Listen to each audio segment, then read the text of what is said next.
There he is. There he is. All right.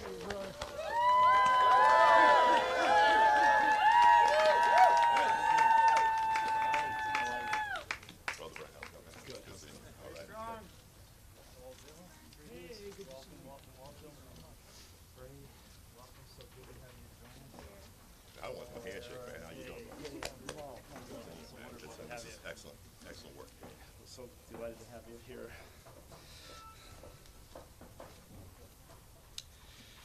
We are here today because we recognize the damage to our planet that is coming from global warming.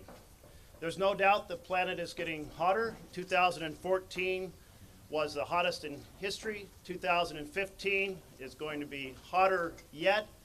And the top 10 hottest recorded years have all occurred since 1998. The earth is crying out. Maine's lobsters are moving north. Pacific Ocean oysters are having trouble with an acidifying ocean. Glaciers are disappearing in Glacier Park. Moose are dying in Minnesota and New Hampshire. And winters are too warm to kill the ticks that prey on the moose and the pine beetles that prey on our trees. Wildfires are raging in the west. Towns in Florida are flooding at normal high tides. Droughts are killing crops. More powerful storms are doing major damage to communities across our nation. Everywhere you look, the impacts of global warming they are substantial and they are robust. Our planet is in danger. So I ask all of you, and all of you gathered behind me, are we going to act to keep our planet from being destroyed? Yes, sir. Is it time for the federal government to show global leadership? Absolutely. Do we need to accelerate the transition from a fossil fuel economy to a clean energy economy? Yes. And all this damage that we are seeing is just from a 0.9 degree Celsius change in temperature. How much more damage are we going to see from a rough doubling of that to 2 degrees centigrade? And the answer is much, much more. Scientists say that warming at 2 degrees and beyond will be catastrophic to our ecosystems and to human civilizations. The simple fact is that carbon dioxide is acting like a blanket and warming our planet. The simple fact is that the major culprit is the burning of fossil fuels. To limit our planet's warming to 2 degrees Celsius, we must leave in the ground 80% of the world's proven reserves. So part of the answer lies beneath our feet. U.S. public-owned fuel reserves, fossil fuel reserves, constitute 10% of the planet's reserves. If we must keep 80% of the fossil fuel reserves in the ground, then we must keep our United States fossil fuel reserves owned by the citizens in the ground. So it'd be counterproductive to issue new leases that lock in the extraction of our publicly owned, citizen-owned fossil fuels 20, 30, even 40 or 50 years into the future. Shouldn't our public reserves be managed for public benefit, not private profit? Here, here. It is said, if you find yourself in a hole, quit digging.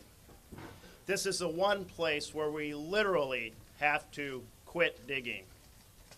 That's why today I'm honored to stand with Senator Bernie Sanders, Bill McKibben of 350.org, Aaron Mayer of the Sierra Club, Tara Hoska, and to introduce the Keep It in the Ground Act.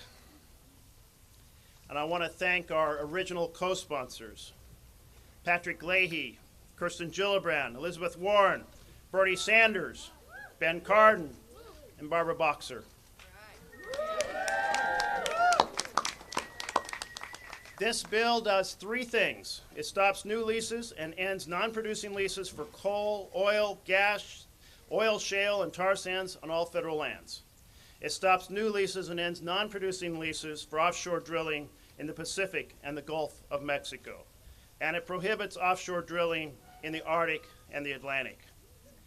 This effort is critical to saving our planet. And its success is going to depend on a grassroots movement. It's grassroots that has stopped the Keystone Pipeline. Well done.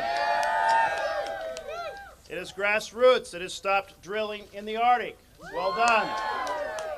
And it's grassroots that will be essential to keep it in the ground.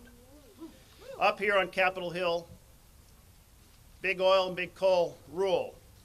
The Koch brothers raised and invested $300 to $500 million in the 2014 election. They put a lot of money into a lot of Senate seats that changed party hands in everywhere from Louisiana, Arkansas, to Iowa, to North Carolina, to Colorado, to Alaska.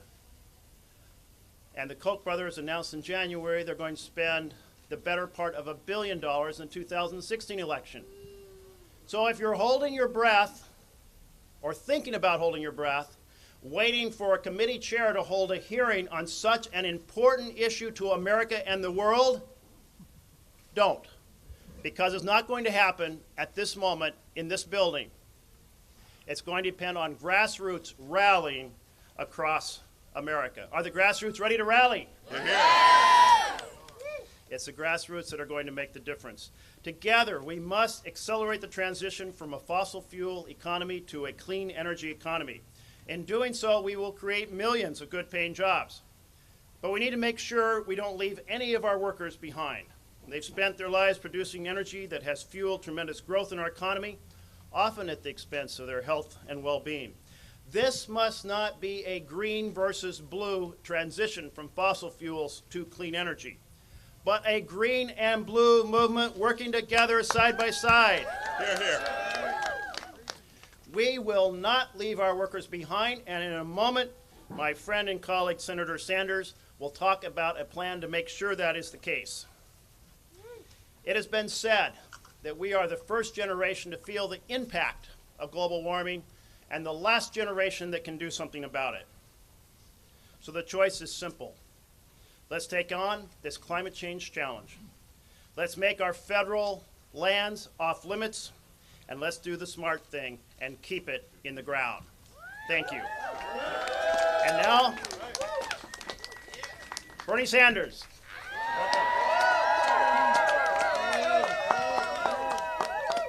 Well, let me begin by thanking Senator Merkley for his leadership on this issue.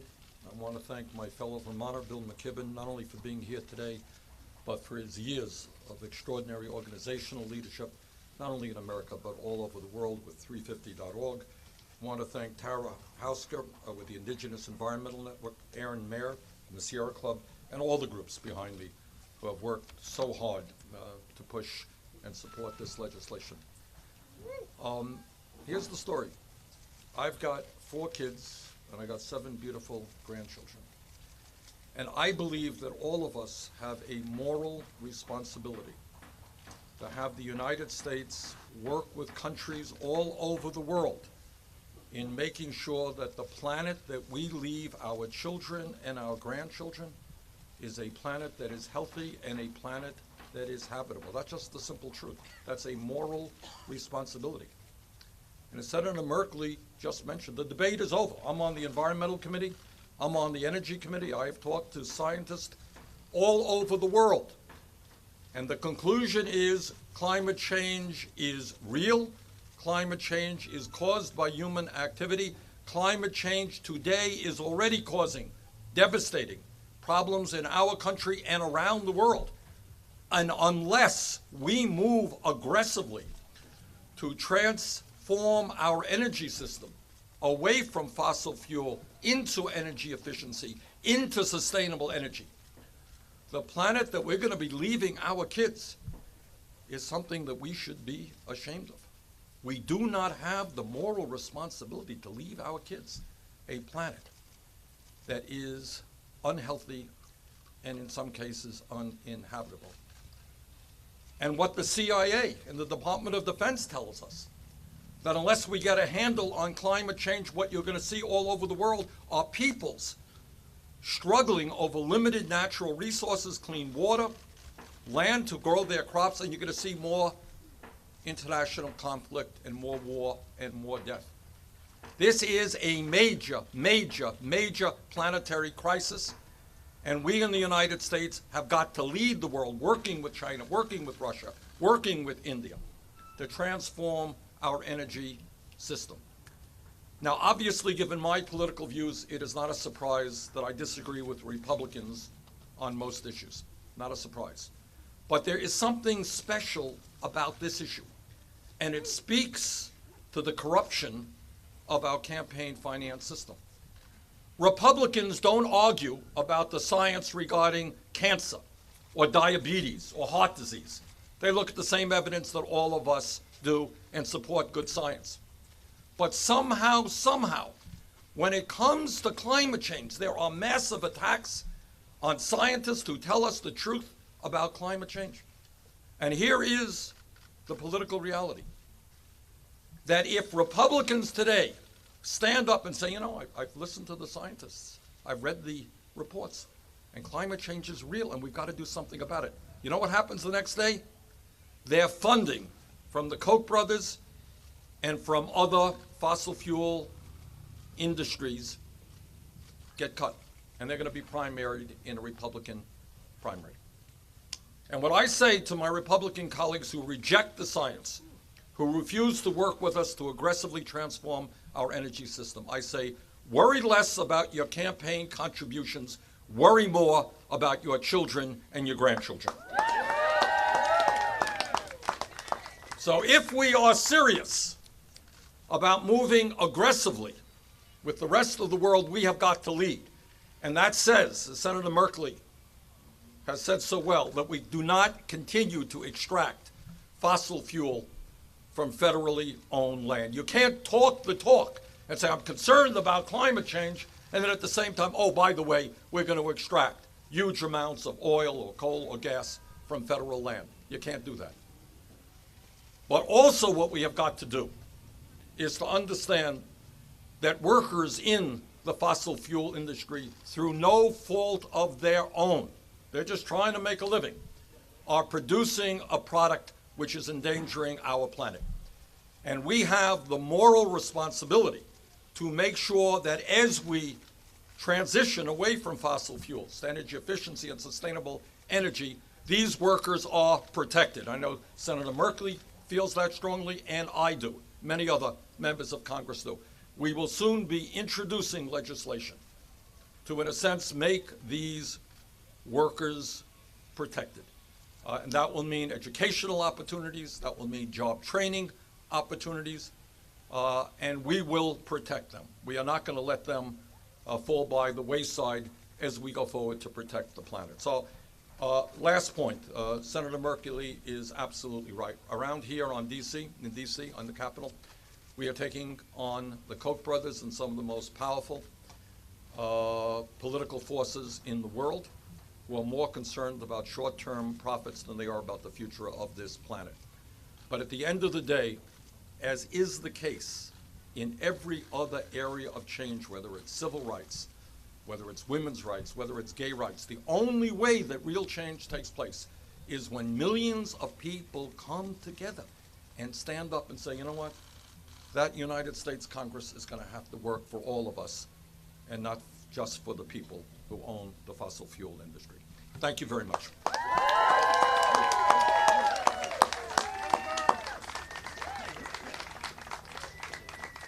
The mind and the voice who has been behind the climate math and many of the grassroots initiatives being undertaken across the country, Bill McKibben of 350.org. Well, what a pleasure to be here. What a pleasure to follow my senator, Bernie Sanders. You're hearing a lot of Vermont right in a row here. Look, this bill is of great importance because it takes seriously the most important numbers in the world. The math that we've come to understand over the last 3 or 4 years will determine the fate of the planet for geologic time. We know that we can't dig up much more carbon, that we have to leave most of the coal and oil and gas that's underground. There's no big controversy about that anymore. The scientists have told us that, and at this point everybody else is repeating it too. The governor of the Bank of England got up in the lobby of Lloyd's of London, the oldest insurance company in the world, 3 weeks ago and repeated this exact same math about unburnable carbon reserves. This bill begins the process of taking that seriously. Now, if, as it turns out, we'd started a long time ago, we could have made this transition with great ease. We didn't start a long time ago, largely because, as we've learned in the last few weeks, the biggest oil companies in the world practiced a spectacular deceit and disinformation campaign for a quarter century that kept us from doing what we needed to do. And the result is the world we live in now, where urgent action is necessary. Look around just over the last few weeks. 2014 was the hottest year we've ever had, but 2015 is going to smash that record. We're living through history now, by far the hottest year that humans have ever recorded. And in that new world, odd, strange things keep happening. 2 weeks ago, the highest wind speeds ever measured in a storm in our hemisphere. Yesterday, or the day before, the almost unbelievably bizarre sight of the first strong hurricane making landfall in the desert in Yemen and dropping 8-10 years worth of rain in a single afternoon. To what Senator Merkley said and what Senator Sanders said about the instability and the danger produced by the world we're living in, one can only add the constant, ongoing testimony of Mother Nature at this point. And that's why these kind of efforts are so crucial all over the world, and they're happening all over the world. The kind of movement that Senator Sanders and Senator Merkley described have just beaten back plans for the largest coal mine on Earth in Australia. They've, as you know, taken on and stood up to one pipeline after another, one coal port after another, working with the men and women in those industries, because, as Senator Sanders says, there is no reason, no way to make them take the blame for what's happened. Those workers need and must be protected, must be given the good jobs that are coming as we build out a renewable energy economy. Let me just end by saying that the movement that you're asking for, Senator Merkley, will be there. You're right, this isn't going to happen overnight. But you know what? 4 years ago and 2 months, when we were starting the fight against the Keystone Pipeline, there were a hell of a lot less cameras and people on hand then than there are today. So we're off to a start. Thank you guys very much.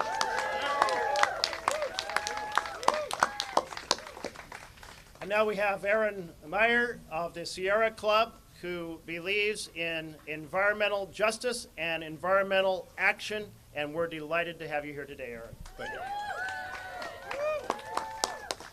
My name is Aaron Meyer. I'm 57th president of the Sierra Club, one of the nation's oldest and largest environmental organizations, and one of the forces behind shutting down coal and the coal-fired power plants throughout the country. More importantly, pushing the argument to leave it all in the ground, the argument of none of the above. And I want to thank Senator Merkley and Senator Sanders for their bold leadership with the Keep It in the Ground Act of 2015. And this is a pivotal moment in time. Yes, for a lot of folks, the mainstream environmental movement catching on to this crisis and the world catching on to this crisis is, as I say, a new phenomenon. But in 2002, the Indigenous Action Network and others with the Bali Accords highlighted then the threats with regards to climate change and as some of the first international, as I say, awareness movements and events before the UN through NGO action. But the world has caught up, and more importantly, now we're in the face of dealing with those who were once in the majority with regards to denying the science, to now they're being pushed to the fringe. It is these political Neros who are seeking to, as they say, to burn every ounce of last provable reserves of coal that will in the end cook the planet, and as they say, and end our species and our civilizations now as we know it. This is not alarmist talk.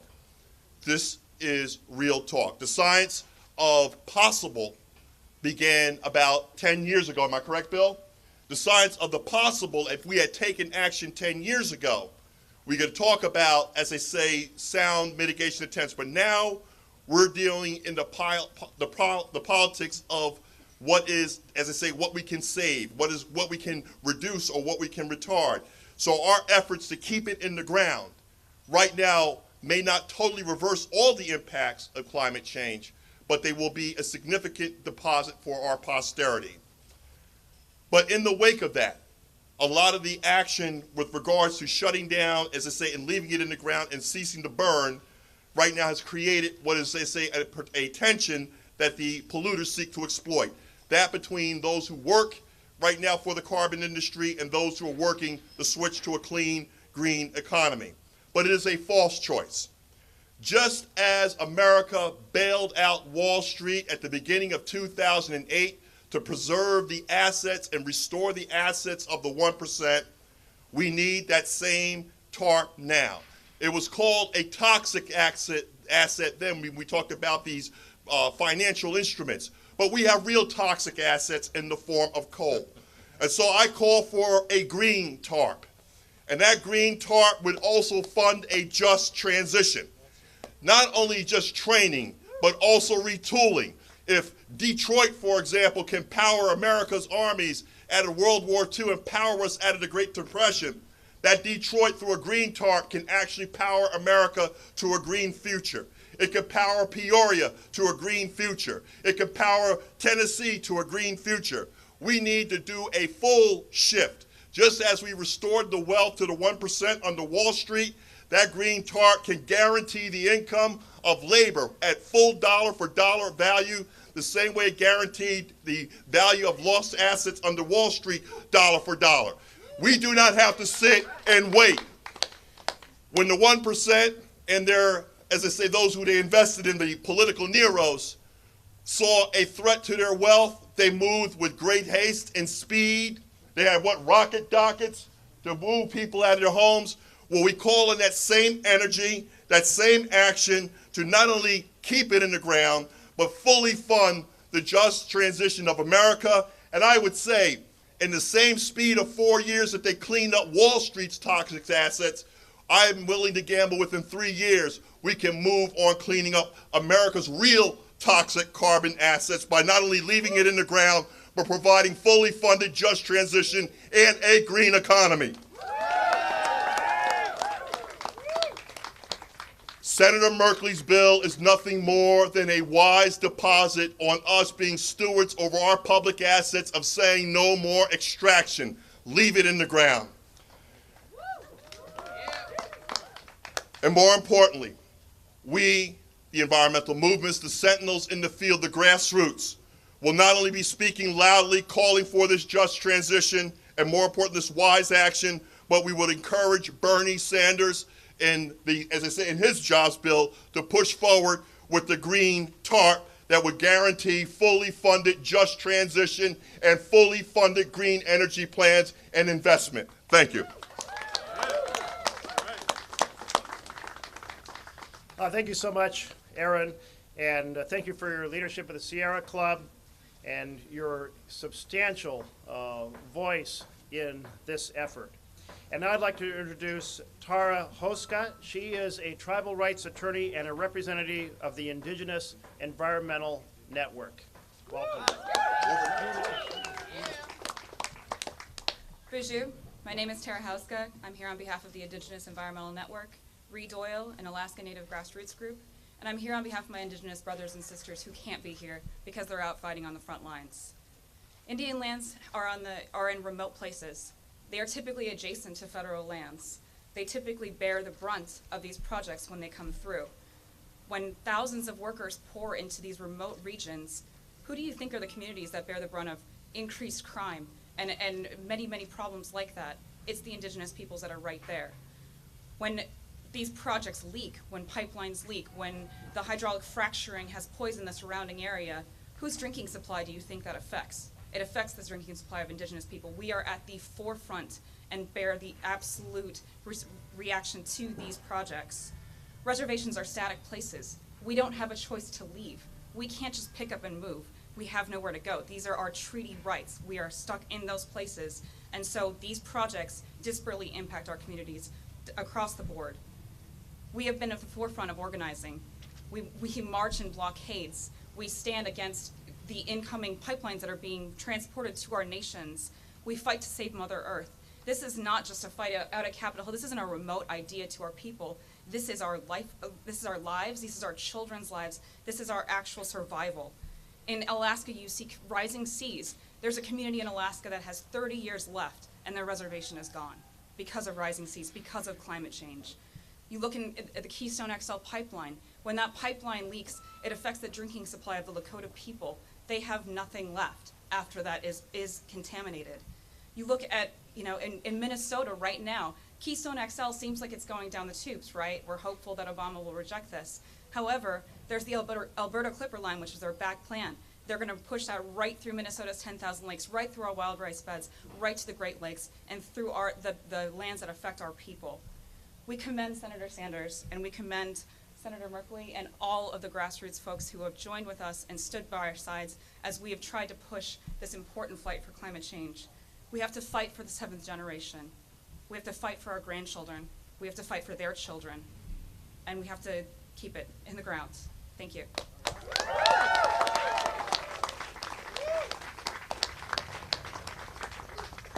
I don't know if there is any issues which so reverberates in terms, as you put it, of fighting for the 7th generation as this does.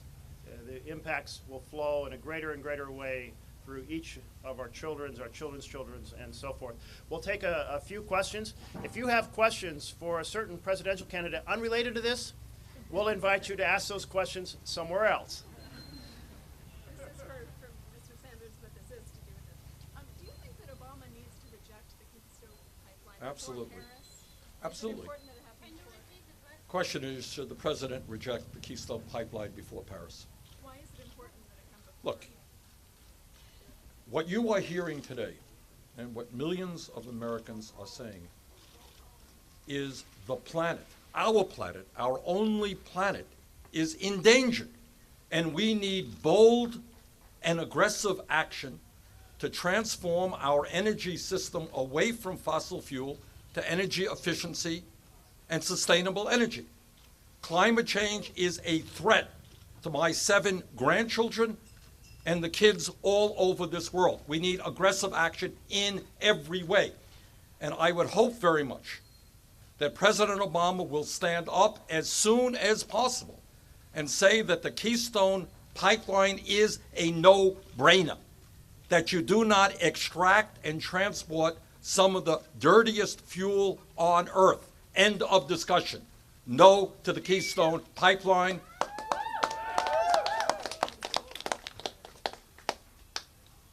Yes? If 80% of these reserves need to stay in the ground and the United States only has 10% of those reserves, what steps are going to be taken to get China, Russia, and the rest of the emerging world on board with this initiative? Absolutely. Now, I believe Bill McKibben mentioned, I believe that Australia was taking action regarding to a coal mine. In this Keep It in the Ground movement, we want these words to reverberate across the land.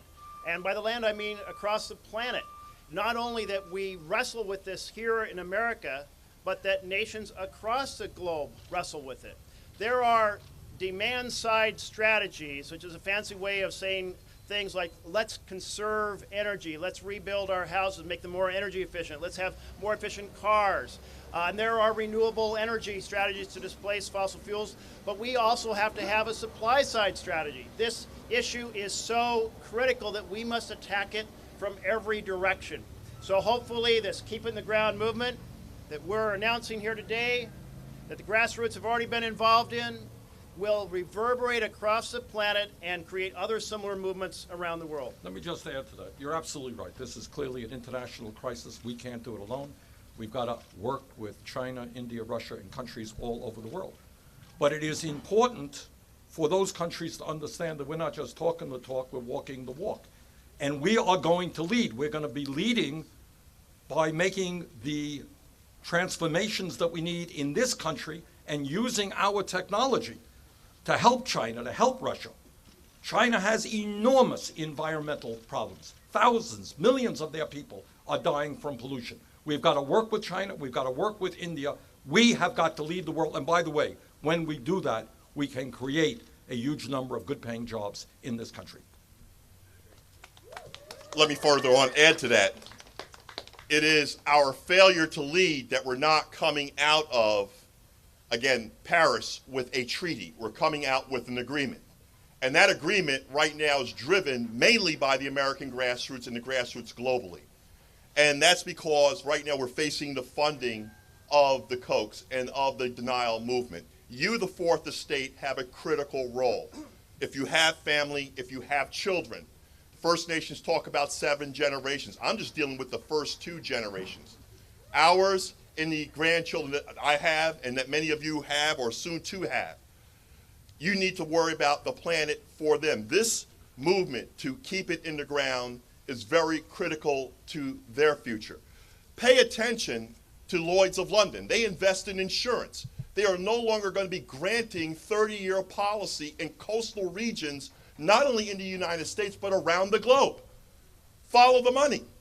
They're not investing in coastal regions around the globe. They're withdrawing. They're redoing policies because they recognize seas are rising. We're looking at parts of our, say, the tourist economies of most of Americans' Gulf Coast and southern East Coast states that will become like Venice. And more importantly, the habitat, the flora and fauna that we are all intricately dependent upon. We're talking about species crafts with regards to fish. What does that mean to our population? Now let's talk about how that's being played out.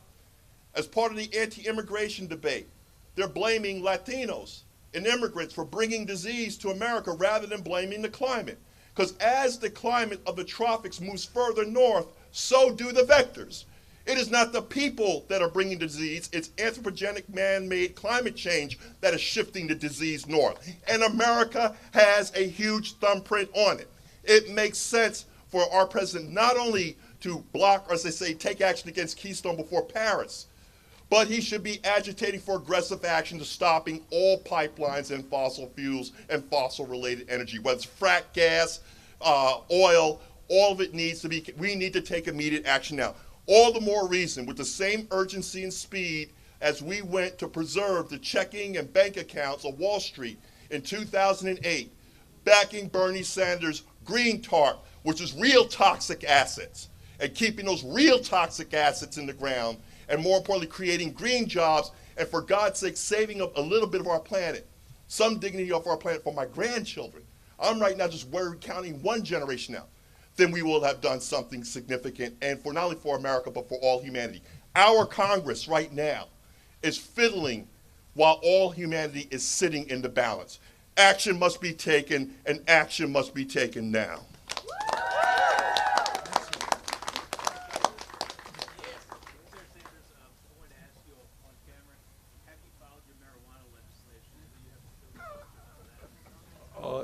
I think, Senator, I'm happy to answer that in a minute. Okay, let's stay on this issue right now. Other clean energy, keeping the ground, questions? Having the Senate, having the Republicans control the Senate, what are the chances for this bill to pass? That's the question is, with Republicans controlling the Senate, what are the chances of this bill passing? As I mentioned before, right now, this wonderful Senate chamber is really controlled by the Koch brothers. And so we do not anticipate a committee hearing. We do not anticipate a committee vote. We do not anticipate a floor vote in that situation, which is why the grassroots are going to have to rally to make this an issue in community after community after community, an issue for every race for the House side, for every race for the Senate side, and for this presidential race, and to continue pressure on the Obama administration to use their executive power as authorized in current law to take on this challenge of keeping fossil fuels in the ground? And I further want to add, again, the fourth estate cannot be lazy this term. It cannot be the presidential or congressional politics of business as usual. I'm asking you to do some analysis and some FOIAs and looking into why are they summoning to hearing the very scientists that are actually doing the monitoring of these data. Right now, challenging the grants that are actually collecting the data and giving us good intelligence on how well the planet isn't doing. I'm talking about funding bills that will actually slash the funding for the actual collection of data. Right now, NOAA and a lot of the agencies that are tasked with flying out and collecting these data, their very budgets. The Air National Guard, for example, in New York, flying out of Schenectady, had its budget slashed with regards to transporting scientists to Greenland. The issue is not only are they altering what we see, they're even trying to slow down the very information. So the question is, has Citizens United, meaning the corporate citizens, with their paper voices, taken over our Congress to the extent that our human citizens, with human voices, with human dependencies on this land and this climate, as I say, put us at risk? So the question at the end of the day, we need to, and the fourth estate needs to hold these members of Congress to task and to the challenge. I asked you to foil the data. I asked you to ask them why are they now, as I say, even trying to stop the flow of decent information rather than investing in more analysis and more research. Because again, it is their corporate interests that are threatened by this process, as well as the people. We'll take two more questions. Yes. Merkley, you mentioned that the Keystone Pipeline, obviously the TransCanada has asked for a pause, and also Shell is asking, basically withdrawing its plans for right now from the Arctic. Do you see those as sort of temporary victories or something that's a bigger story here? So let's start with the Arctic.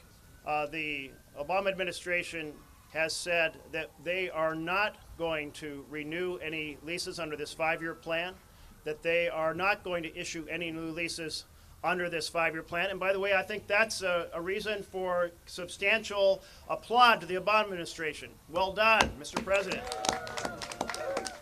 And they are reviewing the next 5-year plan.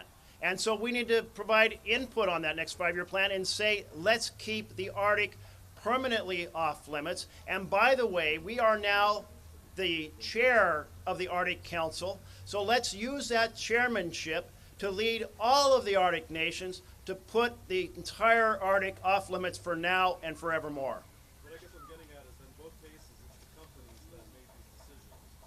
Let me jump in if I could. Yeah. Let me just answer it.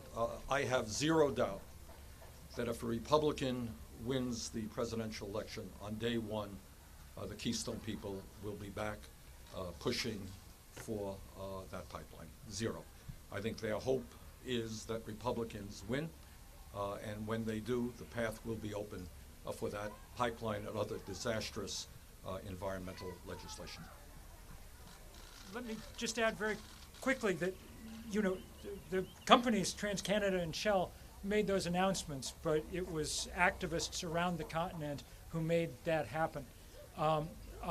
Shell found far more trouble than they were looking for in the people in Portland and in the people in Seattle and in people all over the country. The Keystone Pipeline saw an outpouring of activism unlike any other environmental issue in many, many years in this country, led from the beginning by indigenous communities on both sides of the border. And there'll be more of that going forward. That's the only thing we can be sure of. Well, two things we can be sure of. One, that that movement will keep building, and two, that with every month that passes, the engineers will continue doing their job and the price of a solar panel will keep dropping another % or 2 or 3%. And at this point, the fossil fuel industry is getting eaten at from both sides. Their future is not bright. Our job is to hold them in check long enough for the sun and the wind to take over that job of powering our planet. Okay, last question. Okay, go ahead. Is this a beginning push in front of Paris? Can you tell me more about how this legislation conjoins with that effort to have executive action question is this timing designed to help fuel conversation in Paris? Certainly that is one key benefit of holding this conversation right now. I mean, this conversation is about urging executive action by President Obama in the time that he has left in administration. This gathering today is about giving a vehicle to rally the grassroots voices across America. This gathering today is about starting or building a keep it in the ground movement across the planet, and it's certainly designed today to help feed into the conversation in Paris. Yes. Thank you. Thank you all so very, very much. Thank you. Hey friends, as we break, can we have one more photo please with the speakers here and the sign there? Thank you very much. We're going to get Senator Merkley, Senator Sanders in the middle there. Can we move the sign over? We move you guys so we can see the sign and This way. move the speakers. Sign this one. Jason's ready to